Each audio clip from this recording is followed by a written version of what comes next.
Assalamualaikum warahmatullahi wabarakatuh. Puji syukur kita panjatkan dengan hadirat Tuhan. Salam kita ucapkan kepada baginda yang besar Muhammad Sallallahu Alaihi Wasallam. Alhamdulillah pada hari ini, kesempatan hari ini kita berbahagia. Saya akan menyampaikan aksi nyata modul 1.4 yaitu diseminasi budaya positif. Jadi di sini Bapak Ibu, saya bukan berarti menggurui ya atau menganggap saya paling bisa ya. Di sini kita hanya berbagi ya, berdiskusi tentang budaya positif yang ada di sekolah kita. Yang saya hormati Bapak Kepala Sekolah SD Negasari 03, yang saya hormati Bapak Ibu Dewan Guru SD Negasari 03. Mari kita berdiskusi tentang budaya positif. Ya, sebelum saya memulai, barangkali ada sepatah dua patah kata dari Bapak Kepala Sekolah. Waktu dan tempat saya persilahkan. Assalamualaikum warahmatullahi wabarakatuh. Selamat siang Bapak dan Ibu yang saya hormati, khusus Pak Hajat sebagai CGP yang saya banggakan. Pada hari ini ada tugas khusus dari CGP dari Pak Hajat tentang aksi nyata modul 1.4, yakni diseminasi budaya positif. Saya sebagai kepala sekolah di SD Nagasari 03 ini mohon kepada Bapak dan Ibu untuk memberi dukungan sepenuhnya terhadap kegiatan ini.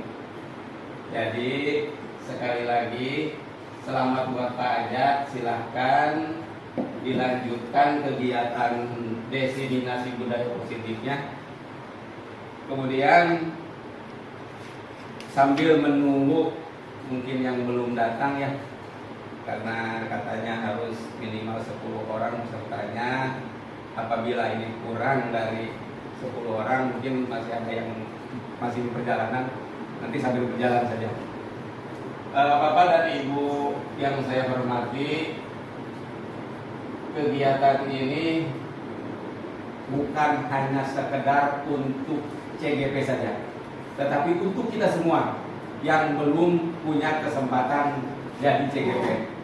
Jadi mohon disimak dan dipelajari dan diikuti secara seksama kegiatan ini, dan mudah-mudahan untuk kedepannya tidak hanya Pak Hajat saja sebagai CGP, yang lainnya pun berhak. Dan saya doakan semoga semua bisa jadi CGP. Amin. Amin. Bapak dan Ibu yang saya hormati, mungkin dari saya tidak terlalu banyak berbanyak, sekedar mengantar saja, karena kegiatan ini adalah kegiatan khusus Pak Hajat, mungkin bisa dilanjutkan. Hanya itu yang dapat saya sampaikan. Bila taufiq wal hidayah. Wassalamualaikum warahmatullahi wabarakatuh. Waalaikumsalam. Paling kecil menit aja. Sesama Pak Hajat.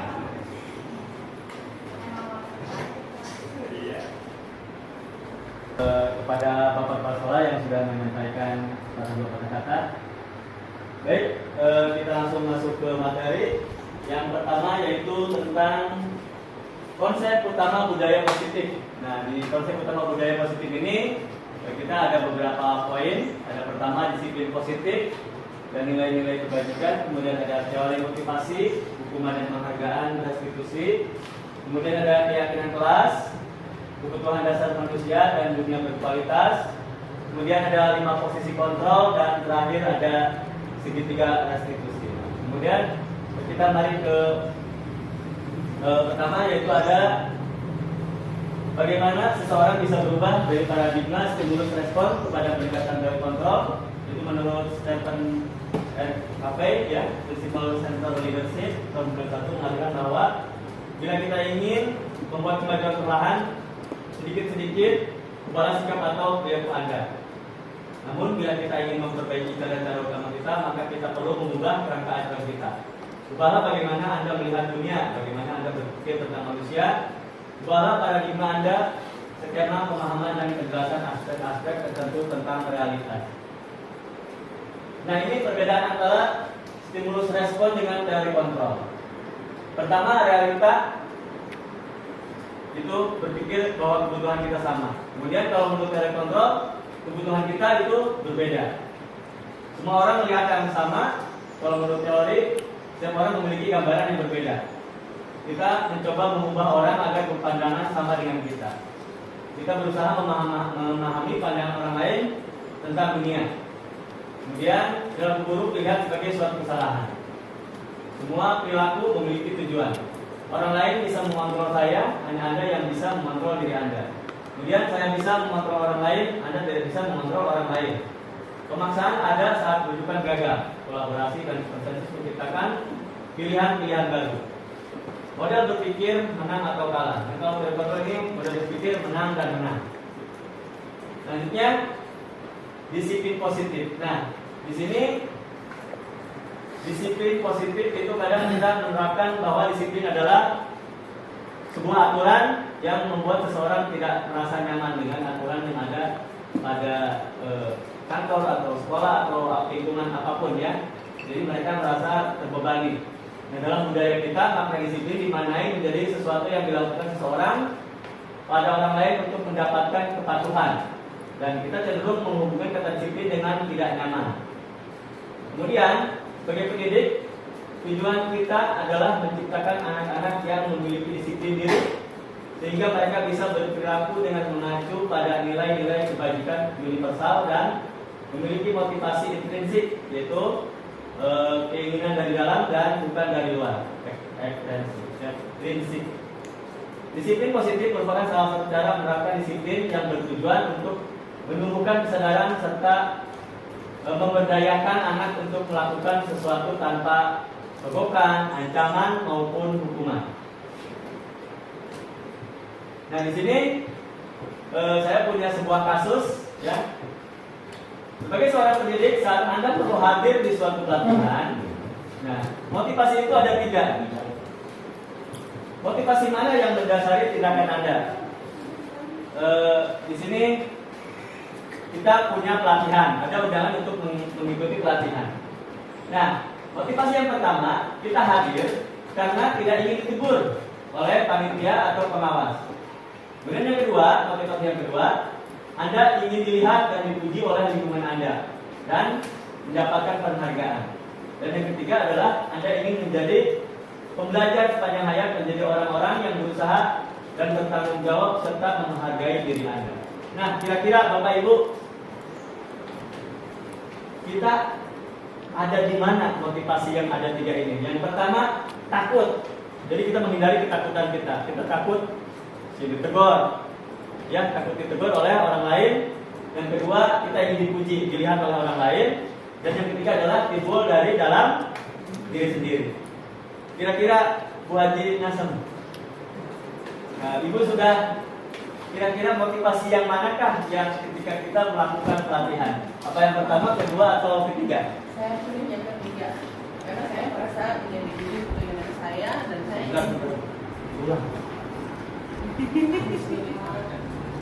saya memilih yang ketiga karena belajar itu menjadi guru itu belajar sepanjang hayat. Kemudian saya juga menjadi guru itu keinginan saya, bukan paksaan atau ingin dipuji oleh orang lain. Jadi menjadi guru itu sebuah kenikmatan karena kita melihat anak dari belum bisa baca kita ajari sampai bisa baca, sampai dia lulus sekolah gitu. Itu sebuah kepuasan bagi saya.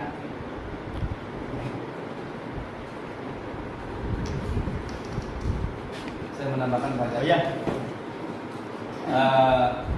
Di sini kan intinya kan saat ada, berarti kita sebagai guru ya, jika kita mendapatkan suatu tugas gitu ya, satu tugas untuk mengikuti pelatihan itu, saya setuju dengan Bu Haji tadi, kita pilih timbul dari diri kita sendiri karena banyak banget manfaatnya diklat-diklat tersebut. Salah satunya ya kita banyak mendapatkan ilmu baru. Kemudian yang ketiga, menimbulkan percaya diri yang tinggi, Pak. Coba kita lakukan atau ketika ada pelatihan-pelatihan itu, atau kita sering mengikuti pelatihan-pelatihan itu, beda apa rasanya. Kita itu semakin pede, gitu, semakin percaya diri. Mungkin hanya itu Pak, pakai tambahannya. Terima kasih. Ya, terima kasih. Barangkali ada yang mau menambahkan lagi? Baik Pak. Ya, silakan. Baik, terima kasih Pak atas waktunya. Tentunya idealnya yang paling itu adalah menghargai nilai-nilai kebajikan diri sendiri. Dan tetapi pada umumnya di kenyataannya itu yang sering muncul itu yang dua poin itu, yaitu Poin yang kedua, menghindari ketidaknyamanan dan hubungan, dan satu lagi mendapat imbalan atau penghargaan dari orang lain. Nah, bagaimana sih untuk supaya kita menghargai nilai-nilai kebajikan diri sendiri? Ada saran nggak untuk Pak Ajat sebagai CGP pada saya untuk nanti motivasi intrinsik dari dalam diri saya itu tumbuh, sehingga nanti tanpa ada perintah, tanpa ada suruhan itu menjadikan diri saya memiliki kesadaran yang tinggi terhadap suatu pelatihan yang bisa nantinya ke depannya bisa meningkatkan kemampuan, keterampilan, pengetahuan dan juga wawasan pada diri saya sendiri. Mungkin Pak Ajat kan sudah pengalaman bagaimana sih triknya supaya menghargai nilai-nilai kebajikan diri sendiri gitu. Terima kasih. Ya, terima kasih. Tepuk salut. Salut. Ya, terima kasih, luar biasa sekali ya Bapak Ibu. Motivasi itu ternyata ada 3, dan kadang kita sebenarnya tidak satu sih. Sebenarnya kadang-kadang 3. Ya, jadi kadang-kadang 3 kita ingin hadirkan tegur, terus yang kedua kita juga kadang ingin melihat orang lain, gitu kan? Dan kita juga emang mempunyai tanggung jawab untuk melaksanakan tersebut. Jadi kadang tidak hanya 1-2 motivasi atau satu saja ya. Kadang 3-tiganya motivasi tersebut membuat kita melakukan hal tersebut. Nah, seperti tadi yang sudah diutarakan, bagaimana caranya kita untuk menjadi seseorang yang menyadari nilai-nilai kebajikan yang harus kita lakukan. Nah, sebenarnya makna disiplin yang kita pelajari hari ini adalah disiplin itu ternyata bukan peraturan yang harus kita taati. Jadi makna disiplin ini adalah menurut Ki Hajar Dewantara, disiplin adalah bagaimana kita berperilaku, bagaimana kita bertindak, bagaimana kita bersikap. Jadi bagaimana kita melakukan sesuatu tanpa melanggar aturan-aturan yang sudah ada. Jadi kita berusaha untuk mendisiplinkan diri sendiri. Jadi aturan itu bukan untuk orang lain, tapi untuk diri sendiri, ya. Jadi ketika kita melakukan kesalahan, barulah orang lain itu menegur kita. Jadi akhirnya ketika kita sudah memberikan contoh teladan dengan cara mendisiplinkan diri sendiri, nah akhirnya itu akan menjadi seseorang yang mempunyai nilai-nilai kebajikan. Atau barangkali dari Guru sendiri mau menambahkan tentang nilai kebajikan ini? Ya cukup. Ya. Baik, kita ke pembahasan selanjutnya.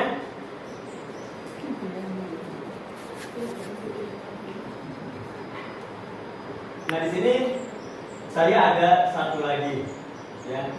Di sini ada satu lagi tentang disiplin. Bila di sekolah Anda tidak ada aturan yang memberikan surat teguran bagi karyawan yang sering datang terlambat, dan tidak ada atasan yang memberikan Anda penghargaan menjadi karyawan terbaik karena sering tepat waktu, apakah Anda akan tetap datang tepat waktu untuk mengajar atau bagaimana? Silakan. Ya, silakan. Jadi di sekolah, di tempat kerjanya itu seolah-olah biasa saja. Ketika yang datang pertama ya biasa, yang terakhir pun biasa, tidak ada hal yang istimewa. Apa yang kira-kira Anda lakukan? Kalau menurut saya tadi yang poin terakhir yaitu menghargai nilai-nilai dalam diri. Nah, karena menghargai nilai-nilai dalam diri tersebut, ada tidaknya kepala sekolah di misalkan karena kita sekolah kan, ada tidaknya kepala sekolah menyuruh atau tidaknya kepala sekolah kepada kita untuk melakukan tugas atau yang lainnya. Menurut saya itu kalau misalkan mempunyai menyadari nilai-nilai dalam diri kita, itu pasti otomatis bahwa orang tersebut akan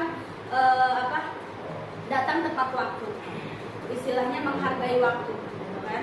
Nah, kenapa biasanya di lapangan itu ada yang tidak tepat waktu datang ke sekolahnya atau yang ke tempat kerjanya, kayak gitu?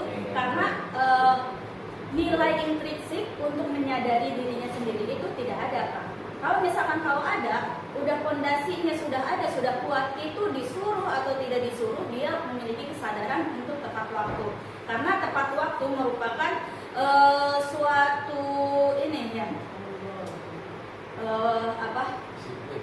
disiplin yang positif terhadap suatu keyakinan kita sendiri. Bukan kalau misalkan dari luar justru malah itu tidak berpengaruh. Kalau misalkan harus ada ini kepala sekolah misalkan, kalau tidak ada kepala sekolah ya sudah datangnya terlambat, atau misalkan 1 minggu itu paling datang 2 kali.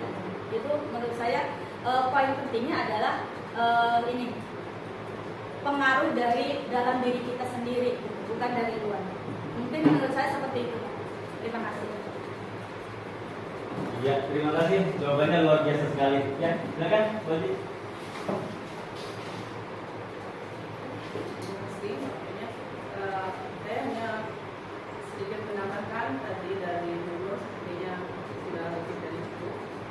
Tapi ini kesadaran kita sebagai guru untuk datang tepat waktu, untuk tanggung jawab kita sebagai seorang pendidik. Pertama kita menyadari bahwa kita itu teladan bagi guru kita. Bagaimana kalau misalnya gurunya selalu datang telat, kemudian juga muridnya ada dan tidaknya teguran ataupun penghargaan itu tidak akan membuat orang jadi menetap mempunyai kedisiplinan positif ya. Jadi bersifat itu sementara, selagi ada penghargaan mungkin datang tepat waktu. Tapi kalau tidak ada akan tetap masih begitu. Jadi itu sifatnya akan sementara. Beda lagi dengan kesadaran kita, motivasi secara intrinsik itu akan membuat menetap dalam hati kita bahwa kita punya tanggung jawab untuk berkeadilan dan datang tepat ke sekolah. Ya. Baik, terima kasih jawaban-jawaban yang luar biasa. Jadi intinya adalah kita kembali pada nilai-nilai kebajikan, bagaimana kita menanamkan disiplin positif pada diri kita sehingga menular pada peserta didik kita, jadi mereka akhirnya menjadi disiplin ya. Baik, berikutnya motivasi perilaku manusia yang sudah tadi kita bahas, yaitu merupakan dorongan yang timbul pada diri seseorang secara sadar atau tidak sadar untuk melakukan suatu tindakan dengan tujuan tertentu, yaitu pertama menghindari ketidaknyamanan dan hukuman. Nah, untuk kita ya. Nah, sekarang untuk murid, biasanya murid melakukan disiplin karena ia takut dihukum. Jadi mereka melakukan seperti datang tepat waktu atau lain sebagainya itu karena motivasinya berasal dari luar, yaitu takut dengan hukuman. Kemudian mendapatkan imbalan atau penghargaan atau reward ya. Murid melakukan disiplin karena ia ingin mendapatkan imbalan dan tetap merupakan sebuah motivasi ekstrinsik. Nah, yang satu lagi menghargai nilai-nilai kebajikan sendiri. Murid melakukan disiplin diri karena sadar akan nilai kebajikan dirinya. Ini merupakan motivasi intrinsik. Nah, dari ketiga motivasi ini, kira-kira murid kita ada di motivasi yang mana sekarang? Apakah sudah di menghindari ketidaknyamanan atau mendapatkan imbalan atau menghargai nilai-nilai kebajikan diri sendiri?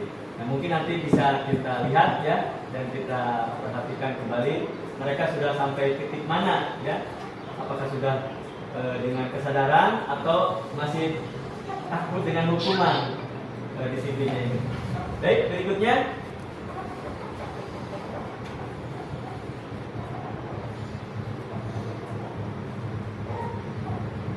nah, menurut Anda dari ketiga jenis motivasi tadi, motivasi manakah yang saat ini paling banyak mendasari perilaku murid-murid Anda di sekolah? Jadi mungkin dari hal yang kita lihat sehari-hari, anak melakukan apa yang kita perintahkan.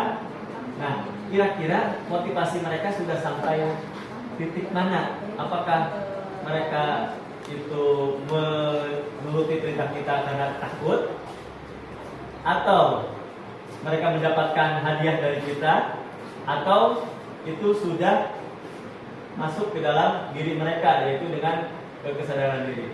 Kira-kira sudah di motivasi yang mana? Barangkali silakan Pak Robi. Assalamualaikum warahmatullahi wabarakatuh. Waalaikumsalam. Terima kasih Pak atas waktunya. Ini penilaian langsung dari saya ya. Menurut saya, yang saya amati, murid-murid itu masuk ke poin 3. Jadi mereka itu secara pribadi sendiri sudah menerap diri tanpa ada ketakutan dari guru atau hukuman. Jadi mereka itu sudah sadar. Bahkan ketika datang ke sekolah pun mereka sebelum waktunya sudah ada di sekolah. Jadi menurut saya mereka sudah menanamkan dari nilai diri sendiri itu, ya, tanpa ada tekanan dari pihak manapun. Mereka sadar diri ketika masuk itu ke sekolah itu sudah termotivasi. Jadi tempat datang tepat waktu, tidak ada yang terlambat dan lainnya. Mungkin itu saja dari saya. Terima kasih. Wassalamualaikum warahmatullahi wabarakatuh. Ya, terima kasih. Jadi tadi sudah masuk ke motivasi yang ketiga. Baik, berikutnya itu, nah di sini kita punya kasus baru lagi. Ini udah masuk ke materi berikutnya, yaitu hukuman konsekuensi dan restitusi. Nah, di sini ada tentang sebuah hukuman dan konsekuensi. Di sini kita punya kasus IPA kurang menguasai pelajaran matematika, sehingga pada pelajaran tersebut berlangsung dia lebih banyak berdiam diri atau menggambar di buku pelajarannya. Pada saat guru matematikanya, Pak Seno, menanyakan pertanyaan, IPA menjadi gugup dan tak sengaja menjatuhkan tasnya dari kursi, serta tiba-tiba menjadi gagap pada saat berupaya menjawab. Seluruh kelas pun tertawa melihat perilaku IPA yang bicara tergagap dan terkejut tersebut. Pak Seno pada saat itu membiarkan teman-teman IPA menertawakan IPA yang tergagap dan malu luar biasa. Dan malahan minta IPA untuk maju ke depan dan berdiri di depan kelas sambil menunjuk hidungnya karena tidak bisa menjawab pertanyaan Pak Seno.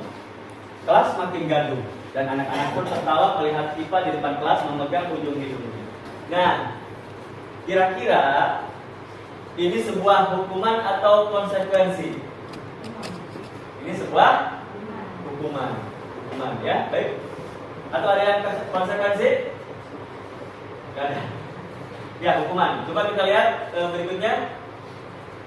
Nah, ini arti dari hukuman. Hukuman ini bersifat satu arah dari pihak guru yang memberikan dan murid hanya menerima suatu hukuman tanpa melalui suatu kesepakatan atau pengarahan dari pihak guru, baik sebelum atau sesudahnya. Kemudian kalau disiplin dalam bentuk konsekuensi, yaitu sudah terencana atau sudah disepakati, sudah dibahas dan disetujui oleh murid dan guru. Umumnya bentuk-bentuk konsekuensi dibuat oleh guru atau sekolah, dan murid sudah mengetahui sebelumnya konsekuensi yang akan diterima bila ada pelanggaran. Selanjutnya, restitusi adalah proses menciptakan kondisi bagi murid untuk memperbaiki kesalahan mereka, sehingga mereka bisa kembali pada kelompok mereka dengan karakter yang lebih kuat. Nah, setelah melihat definisi ini, berarti peristiwa yang tadi terjadi adalah sebuah hukuman, yaitu pihak guru memberikan hukuman tanpa melalui kesepakatan. Ya, berarti betul sekali jawabannya. Baik, berikutnya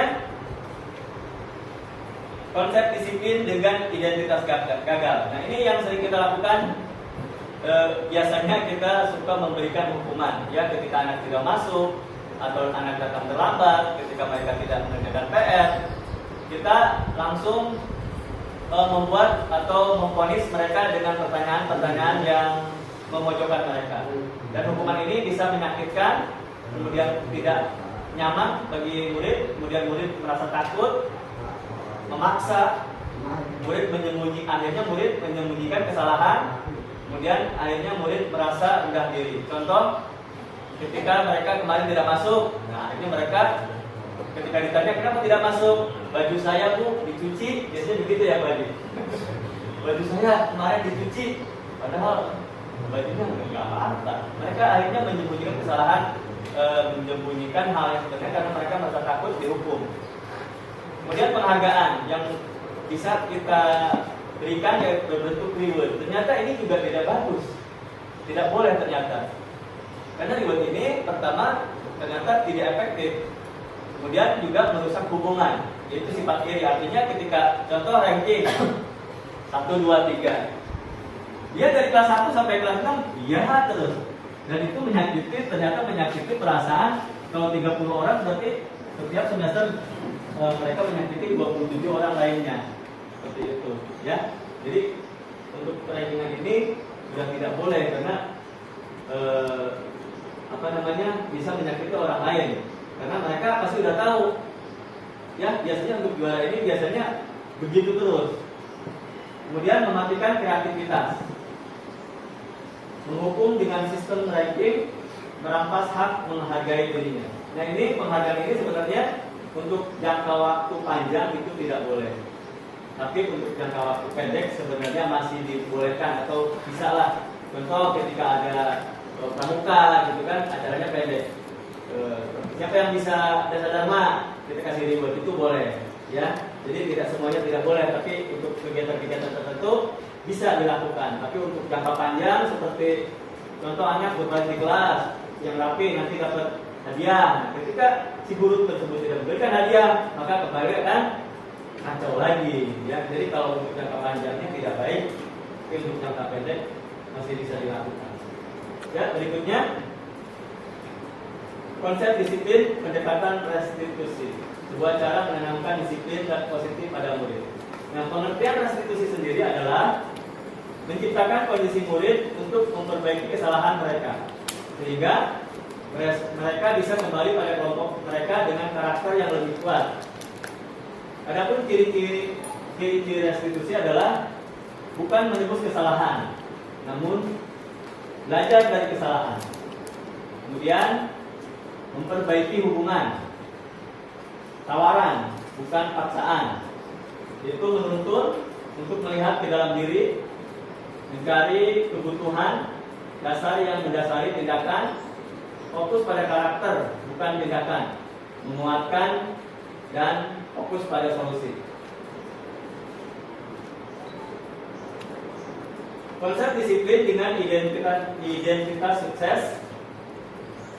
Nah, ini konsekuensi ini pembuatan jangka pendek. Jadi seperti aturan-aturan yang sudah kita lakukan dengan ada hukuman atau konsekuensi sesuai dengan kesepakatan ini cukup bagus, cuma bisa jangka pendek saja. Artinya kesadaran dirinya masih kurang keluar ya.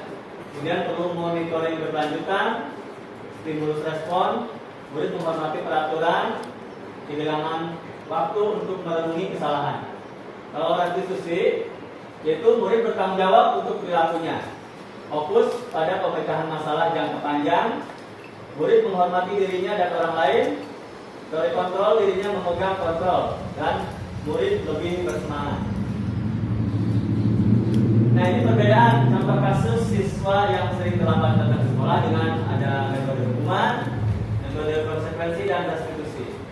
Nah hukuman, ketika siswa datang terlambat, guru menghukum dengan bernyanyi 10 lagu nasional. Ya karena di kita guru itu suka melakukan hal-hal seperti itu, karena suruh lari, ya, disuruh nyanyi. Kemudian siswa diharuskan membersihkan toilet. Siswa berlari mengelilingi lapangan. Ini adalah hukuman, artinya sepihak, hanya dari guru saja. Murid tidak tahu apa-apa dan hanya bisa mengikuti. Kemudian kalau konsekuensi, ini guru memberikan konsekuensi untuk siswa yang terlambat, tidak ada pengulangan penjelasan materi dan dia otomatis tertinggal penjelasan dari guru. Dan ini sudah disepakati sebelumnya dengan siswa tersebut. Kemudian guru tegas dan siswa menghormati peraturan. Nah, kemudian kalau restitusi, Guru menanyakan keyakinan kelas dirinya dan membantu siswa dalam menyelesaikan masalahnya. Guru terbuka dan siswa menghormati dirinya dan orang lain. Jadi antara hukuman, konsekuensi dan restitusi ini jelas terlihat bedanya, ya. Ada beberapa. Selanjutnya keyakinan kelas. Mengapa keyakinan kelas? Mengapa tidak peraturan kelas? Jadi sekarang itu namanya keyakinan kelas. Mengapa tidak peraturan kelas? Nah, kita kemarin waktu pandemi, ya, itu memiliki peraturan tentang menggunakan masker, kemudian mencuci tangan suatu saat, kemudian ketika mengendarai motor ada peraturan tentang menggunakan helm saat mengendarai motor. Nah, aturan-aturan tersebut itu tidak akan berjalan jika kita tidak meyakini tentang peraturan tersebut. Nah, bahasanya jadi di sini harus lagi lebih positif lagi. Jadi ketika seseorang meyakini, nah maka dia akan melakukan hal tersebut. Jadi bukan peraturan kelas, tapi keyakinan kelas. Nah, bagaimana cara membentuk keyakinan kelas ini? Itu pertama lebih abstrak. Yang kedua berupa pernyataan yang lebih universal. Kemudian dibuat dalam bentuk positif dan jumlahnya tidak banyak, sedikit saja agar mudah diingat. Disesuaikan dengan kondisi kelas dan sekolah agar mudah diterapkan. Dan semua warga kelas atau sekolah dilibatkan saat pembuatan tersebut. Berikutnya, nah ini adalah keyakinan kelas yang sudah saya lakukan di sekolah, di kelas, ya. Jadi ada keyakinan kelas, mungkin di keyakinan sekolah. Ada keyakinan sekolah. Ayo. Ya. Jadi keyakinan kelas ini kita tempel di kelas. Untuk sekolah itu ada lagi. Keyakinan kelas ini kita ditempelkan di sekolah, di kelas. Nah, bagaimana cara membuat keyakinan kelas? Yaitu dengan cara kita berdiskusi dengan siswa apa saja yang mereka harapkan ketika proses pembelajaran. Pasti setiap siswa menginginkan situasi yang aman, nyaman, terkendali, ya. Nah, bagaimana hal tersebut bisa kita lakukan? Jadi ketika masuk pembelajaran, di awal pembelajaran, kita berdiskusi dengan siswa bagaimana caranya supaya kelas menjadi aman, nyaman, dan positif dalam pembelajaran. Nah, setiap siswa itu kita kasih post-it untuk mengisi sendiri peraturan apa yang dia inginkan. Nah, setiap siswa kemudian maju ke depan untuk menempelkan aturan-aturan tersebut. Setelah semua siswa maju ke depan dan menempelkannya di depan, selanjutnya kita lihat, ya, dan disamakan antara yang satu dengan yang lainnya. Akhirnya kita ambil kesimpulan. Selanjutnya dalam bahasanya ini lebih positif bahasanya. Contoh yang kemarin saya buat itu pertama ada tentang kerjasama, yaitu mari membantu kapanpun kita bisa. Kemudian beriman dan bertakwa, berdoa sebelum dan sesudah belajar. Kemudian tentang menghargai, itu kita saling mendengarkan. Dalam mandiri itu hadir tepat waktu. Tanggung jawab yaitu melaksanakan tugas dengan sungguh-sungguh. Hormat dan santun, biasakan mengucap kata maaf, tolong dan terima kasih. Dalam hal kebersihan, jaga kebersihan ruang kelas kita. Dan dalam hal kejujuran, kita bersikap baik dan jujur. Nah, ini dengan keyakinan kelas yang diharapkan suasana kelas nantinya menjadi lebih aman, nyaman, dan positif. Selanjutnya tentang kebutuhan dasar manusia. Manusia mempunyai 5 kebutuhan dasar, yaitu pertama bertahan hidup atau fisiologis, kemudian kasih sayang dan rasa diterima, penguasaan, kebebasan, kesenangan. Bertahan hidup, nah ini adalah tentang bagaimana dia mencukupi kehidupannya seperti makan, minum, rumah, dan segala halnya, ya, yang berkaitan dengan fisiologis. Kemudian kasih sayang. Jadi setiap manusia pasti menginginkan rasa kasih sayang dan diterima oleh sesamanya. Kemudian penguasaan, yaitu kemampuan manusia menguasai sesuatu seperti bisa nyetir mobil, bisa naik sepeda, bisa menguasai matematika atau apapun itu, jadi menguasai. Kemudian kebebasan, manusia juga ingin merasakan kebebasan, artinya mereka tidak mau diatur-atur ya. Kemudian dia juga menginginkan bebas dalam berpendapat. Dalam kesenangan, setiap manusia menginginkan kesenangan dalam hidupnya, seperti melakukan sesuatu yang membuat mereka senang. Silakan berikutnya.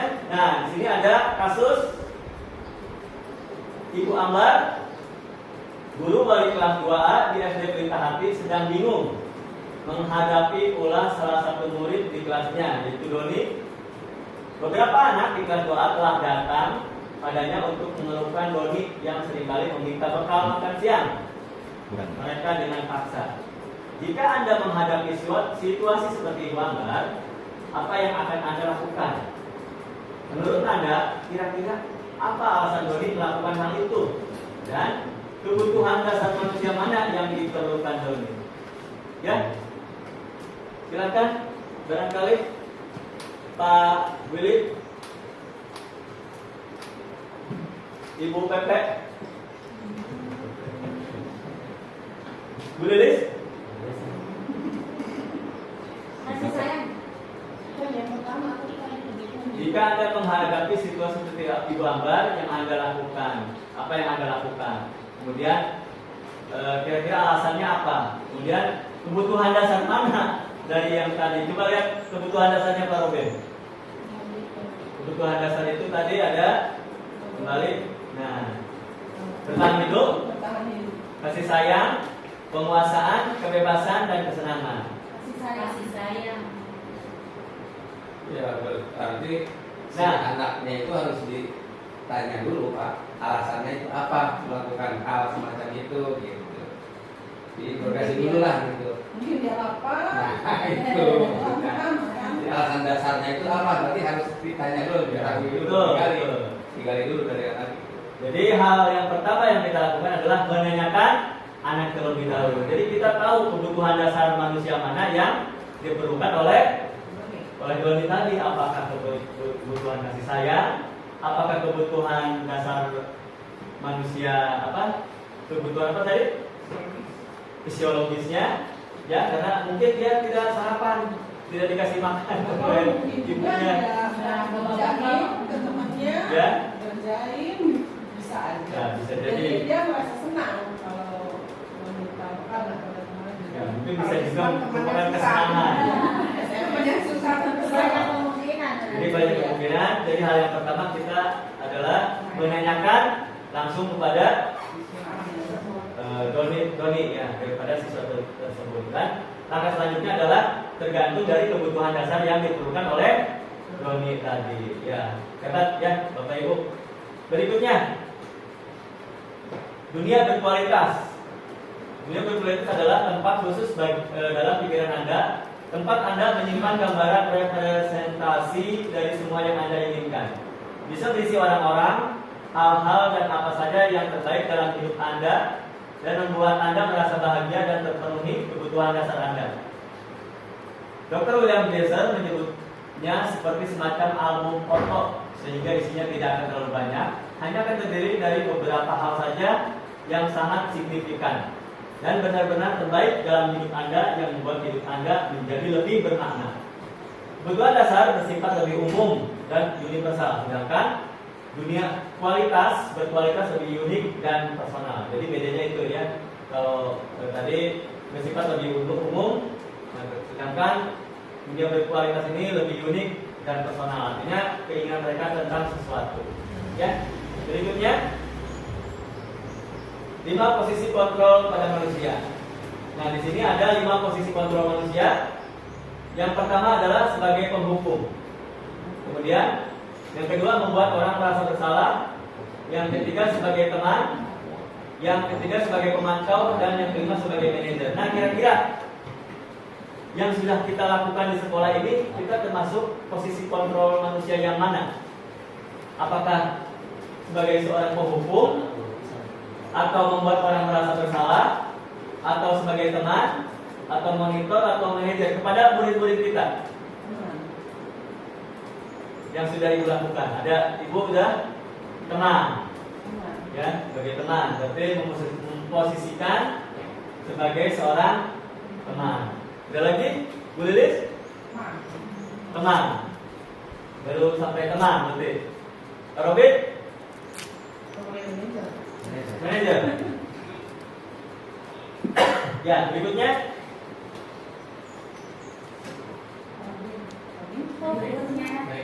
Next. Nah, ini bedanya. Contoh penerapan 5 posisi kontrol siswa bolos dalam belajar. Sebagai penghukum, nah, dia akan berkata patuhi aturan sekolah, lalu berlari keliling lapangan. Ini posisi kita sebagai seorang penghukum. Kemudian pembuat rasa bersalah. Jadi dia seolah-olah membuat anak ini merasakan bersalah apa yang sudah dilakukannya. Berapa kali ibu guru harus memberitahu, ibu guru kecewa sama kamu. Nah, udah dikasih tahu berapa kali masih gitu aja. Itu ketika dia bilang seperti itu, kita bilang seperti itu, maka siswa akan merasakan bersalah. Kemudian sebagai teman, ayolah yang patuh, buat apa bolos, buat guru bangga. Kali ini tidak apa-apa kamu salah. Nanti lain kali tidak boleh dilakukan. Itu posisi kita sebagai teman, jadi menegur, tapi juga sambil menasihati. Kemudian kalau sebagai pemantau, kamu sudah melanggar. Kamu sudah melanggar apa peraturan dan konsekuensinya. Ini sebagai pemantau. Kalau sebagai seorang manajer, apakah kamu tahu kesalahanmu? Kira-kira bagaimana kamu memperbaiki kesalahan ini? Ya, jadi kita sudah di tahap mana ini? Apa sebagai teman, pemantau, atau sebagai manajer? Harusnya kita sudah sampai di tingkat manajer. Tapi apa yang kita lakukan sampai di tingkat mana? Penghukum. Membuat rasa bersalah atau teman? Teman dan pemantau. Teman dan pemantau, ya. Mudah-mudahan nanti kita semua bisa setelah mengetahui ini bisa menjadi seorang manajer. Yaitu selain menyelesaikan kesalahannya, kita juga bagaimana memperbaikinya. Jadi ketika anak melakukan salah dalam pembelajaran ini sebenarnya adalah bagaimana kita memperbaiki kesalahan tersebut. Jadi hanya bukan menyalahkan. Ketika dalam kelompok hanya kita omeli, kita hukum. Nah, bukan seperti itu, ya. Jadi dalam pembelajaran budaya positif ini adalah ketika mereka melakukan kesalahan, bagaimana cara mereka memperbaiki kesalahan yang mereka lakukan. Seperti itu, ya. Baik, berikutnya.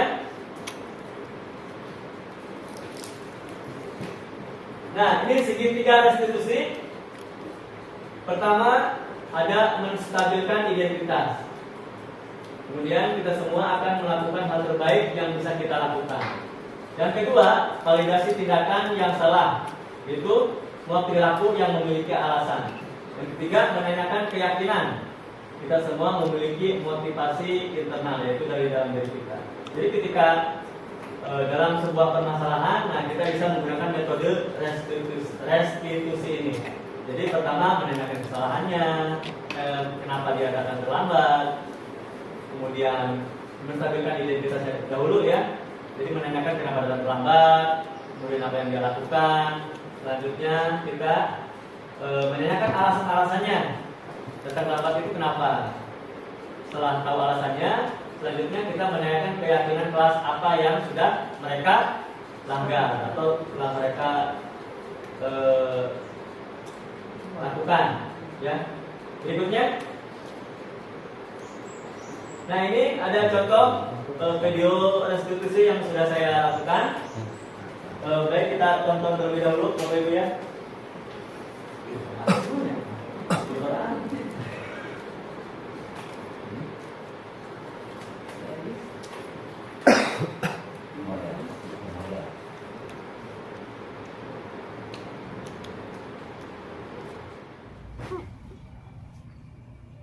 Elis, tahu kenapa Bapak panggil ke sini? Tahu Pak, karena datang terlambat kan? Iya. Nah, tadi Elis berangkat jam berapa dari rumah? Jam 7.30 Pak. Elis, tahu nggak di kita masuk jam berapa? Jam 7.30 Pak. Nah, kalau Elis dari rumah berangkat jam 7.30, kita masuk jam 7.30, Elis pasti terlambat datang ke sekolah, ya kan? Iya, Pak. Nah, manusia itu pasti pernah melakukan kesalahan. Bapak juga pernah melakukan kesalahan. Ya, di sini Bapak tidak ingin mencari siapa yang salah, tapi bagaimana solusinya untuk masalah ini. Berarti Alis punya alasan kenapa datang terlambat? Saya kesiangan, Pak. Kenapa kesiangan? Karena tadi larut malam tidurnya, Pak. Oh, sampai larut malam. Iya, Kenapa Pak. sampai larut malam tidurnya? Karena saya malam tadi main HP, Pak. Main HP sampai malam. Oh, Jadi bangunnya kesiangan. Pak. Nah, karena Elis datang terlambat, berarti Elis sudah melanggar kesepakatan kelas kita. Tentang apa? Ingat? Tentang datang tepat waktu, Pak. Nah, itu berarti Elis sudah melanggar kesepakatan kelas kita tentang datang tepat waktu. Nah, ini harus perbaiki ya. Bagaimana caranya? Tidur tepat waktu, Pak, dan tidak main HP sampai malam. Nah, itu ya. Kapan itu akan dilakukan? Mulai malam ini, Pak. Malam ini ya. Nah, terima kasih. Bapak doakan semoga Elis tidak melanggar peraturan kelas kita lagi ya. Ya, Baik. Pak. Nah, sekarang silakan Elis masuk ke kelas. Kasih. Ya, baik Bapak Ibu, tadi sudah melihat tayangan tentang bagaimana melakukan segitiga restitusi. Itu bagaimana cara kita melakukan atau menangani kesalahan siswa supaya mereka dapat memperbaiki kesalahan mereka. Nah, barangkali ada yang mau simulasi di sini, silakan Bu. Bareng-bareng aja, Pak. Oh, bareng-bareng, gimana? Maksudnya dua orang berpasangan-pasangan kan udah ada pasangannya kan. Sama Bu Haji sama Bu Nur, ya silakan, ayo coba ke depan ya supaya bisa lebih memahami tentang segitiga restitusi ini. Contoh kasusnya itu tentang datang terlambat atau apa? Terserah. Tentang datang terlambat ke sekolah. Ya, biasanya itu kasus yang sering kita dapati ya. Jadi apa yang harus kita lakukan? Silakan. Untuk Yang lain? Ya. yang lain nanti menyusul. Iya,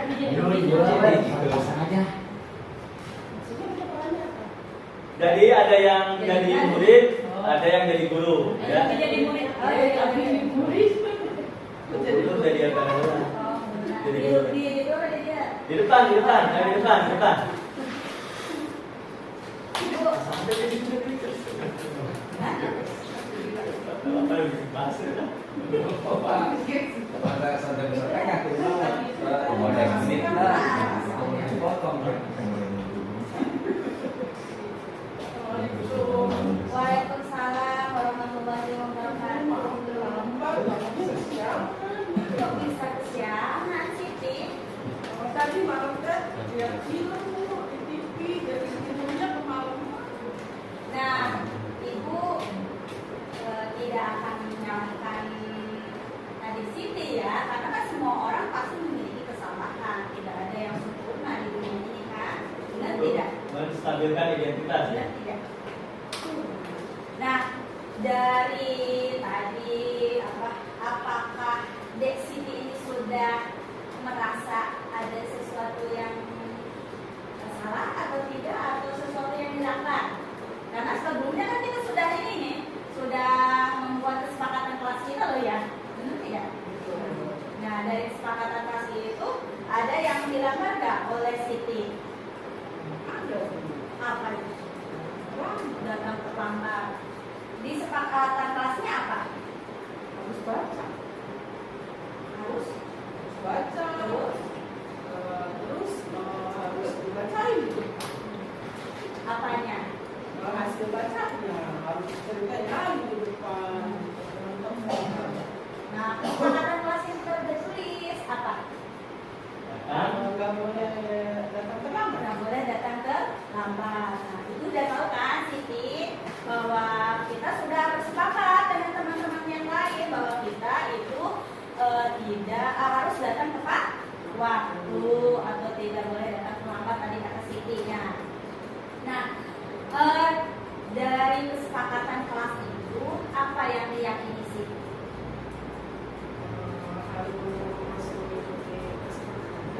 Kesepakatan.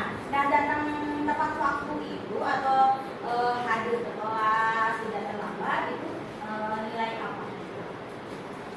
Disiplin. Nah, kalau tadi Siti di teman-temannya sudah masuk semua, Siti baru datang, berarti nilai keyakinan apa yang dilanggar oleh Siti?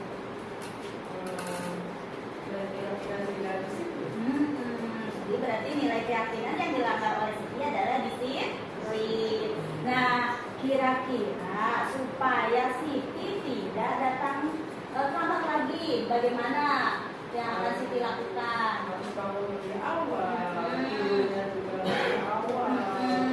Walaupun Siti suka sekali dengan tidurnya, jadi harus mematikan televisinya. Iya. Terus selain dari itu, ada lagi tidak supaya ini ya Siti tidak telat pagi ke sekolah? Selain tadi tidurnya tidak terlalu malam, terus nonton TV-nya jangan lama-lama waktu malam hari, terus ada lagi tidak? Apa ya? Apa coba? Sepertinya itu masalahnya. Itu saja. Kira-kira kan biasanya kita kalau bangun tidur suka ini ya, kadang tepat waktu, kadang tidak. Siapa yang bisa membantu Siti untuk tepat waktu? Mungkin minta tolong ibu membangunkan lebih awal atau kita pasang alarm. Dan itu Siti udah tahu dong apa yang harus Siti lakukan supaya nanti kedepannya tidak datang terlambat. Nah, yang pertama tidak tidur terlalu larut malam, tidak nonton TV terlalu larut malam. Terus minta bantuan ke ibu untuk membangunkan atau pasang alarm. Itu Siti udah tahu dong hal-hal apa yang harus Siti lakukan untuk supaya tidak datang terlambat. Nah, Siti meyakini kan bahwa disiplin itu sebuah disiplin positif atau budaya positif. Nah, untuk kedepannya Siti apa yang akan Siti lakukan terhadap budaya positif tersebut atau disiplin positif tersebut? Akan terus melakukannya, tidak akan melupakannya lagi. Bahwa itu sebuah keyakinan, disiplin itu baik ke depannya. Nah, terima kasih Siti. Mudah-mudahan nanti Siti kedepannya tidak datang selamat lagi ya. Kita bantuan sama mamanya, jangan lupa pasang alarmnya supaya datang ke sekolahnya tepat waktu. Terima kasih. Silakan gabung untuk belajar selanjutnya. Duduk di tempatnya bareng dengan teman-teman. Baik, Bu. Sama-sama. Iya, terima kasih. Tepuk tangan. Ya, luar biasa sekali.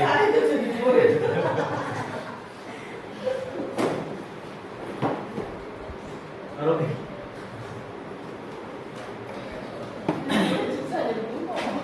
Kurang enak lah 2 aja sih. Mana itu ya? 56. Hah? 56. Saya tambah-tambahan materi yang awalnya. Oh, si Pran. Jadi. Ada bisa. Nah,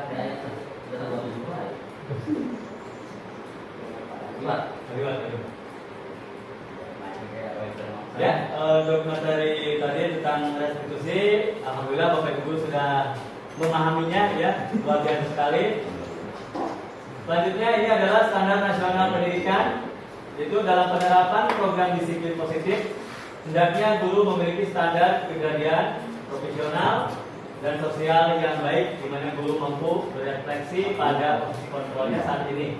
Bagaimana perjalanan dirinya sebagai seorang among, yaitu posisi manajer yang menuntut murid-murid menjadi insan yang mandiri, merdeka dan bertanggung jawab.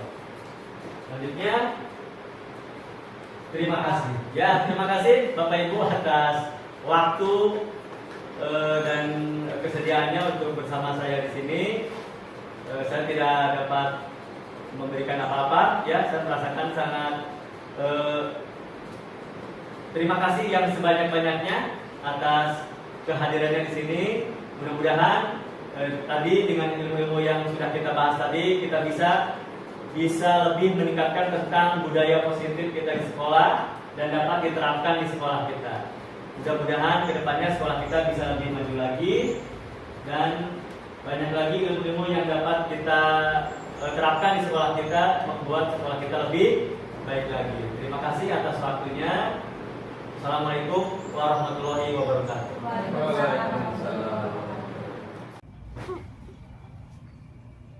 Elis, tahu kenapa Bapak panggil ke sini? Tahu Pak, karena datang terlambat kan? Iya. Nah, tadi Elis berangkat jam berapa dari rumah? Jam 7.30 Pak. Elis, tahu nggak di kita masuk jam berapa? Jam 7.30 Pak. Nah, kalau Elis dari rumah berangkat jam 7.30, kita masuk jam 7.30, Elis pasti terlambat datang ke sekolah, ya kan? Iya Pak. Nah, manusia itu pasti pernah melakukan kesalahan. Bapak juga pernah melakukan kesalahan. Ya, di sini Bapak tidak ingin mencari siapa yang salah, tapi bagaimana solusinya untuk masalah ini. Berarti Alis punya alasan kenapa datang terlambat? Saya kesiangan Pak. Kenapa kesiangan? Karena tadi larut malam tidurnya Pak. Oh, sampai larut malam. Iya, Kenapa Pak. sampai larut malam tidurnya? Karena saya malam tadi main HP Pak. Main HP sampai malam. Oh, Jadi bangunnya kesiangan. Pak. Nah, karena Elis datang terlambat, berarti Elis sudah melanggar kesepakatan kelas kita. Tentang apa? Ingat? Tentang datang tepat waktu Pak. Nah, itu berarti Elis sudah melanggar kesepakatan kelas kita tentang datang tepat waktu. Nah, ini harus perbaiki ya. Bagaimana caranya? Tidur tepat waktu Pak dan tidak main HP sampai malam. Nah, itu ya. Kapan itu akan dilakukan? Mulai malam ini Pak. Malam ini ya. Nah, terima kasih. Bapak doakan semoga Elis tidak melanggar peraturan kelas kita lagi ya. Ya Baik. Pak. Nah, sekarang silakan Elis masuk ke kelas. Kasih. Elis, tahu nggak kenapa Bapak panggil ke sini? Belum tahu Pak. Tadi Elis kan sedang belajar kelompok ya. Iya Pak. Nah, tadi Bapak lihat Elis itu belajar kelompoknya sendiri aja. Kenapa? Karena saya merasa jawaban teman-teman saya salah dan saya benar. Nah, kalau masalah seperti itu, Elisa kan bisa membicarakannya dengan teman-teman Elisa, ya. Jadi nanti disamakan jawabannya, terus siapa yang paling bagus, barulah nanti ketemu jawaban siapa yang paling bagus, begitu. Iya Pak. Nah, berarti Alisa sudah melanggar kesepakatan kelas kita ya. Kita tentang apa?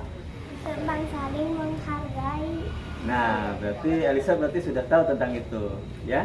Berarti apa yang harus Alisa lakukan? Menghargai pendapat teman dan tidak memaksakan kehendak sendiri. Nah, berarti Alisa sekarang sudah paham. Iya Pak. Nah, Bapak doakan Alisa tidak melanggar kesepakatan kelas kita lagi ya. Iya Pak. Nah, sekarang silakan kembali ke kelas. Baik Pak. Assalamualaikum warahmatullahi wabarakatuh. Terima kasih kepada Pak Ajar atas pengetahuannya dan ilmunya tentang berbudaya positif di sekolah, sehingga saya sebagai guru bisa mengetahui dan memahami nanti bagaimana caranya ketika kita menghadapi suatu permasalahan di sekolah. Karena dengan ilmu dan teori yang sudah diberikan tadi ketika Pak Ajat melaksanakan diseminasi, mudah-mudahan kedepannya tidak salah dalam mengatasi suatu persoalan dengan peserta didik dan bisa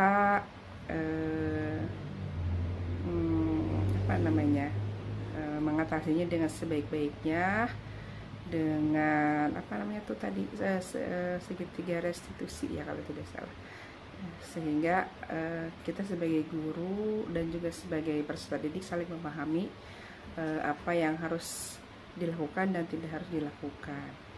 Oke, itu saja dari saya. Semangat terus, terima kasih telah berbagi ilmu dengan kami, terutama dengan saya. Terima kasih. Wabillahi taufiq wal hidayah. Wassalamualaikum warahmatullahi wabarakatuh.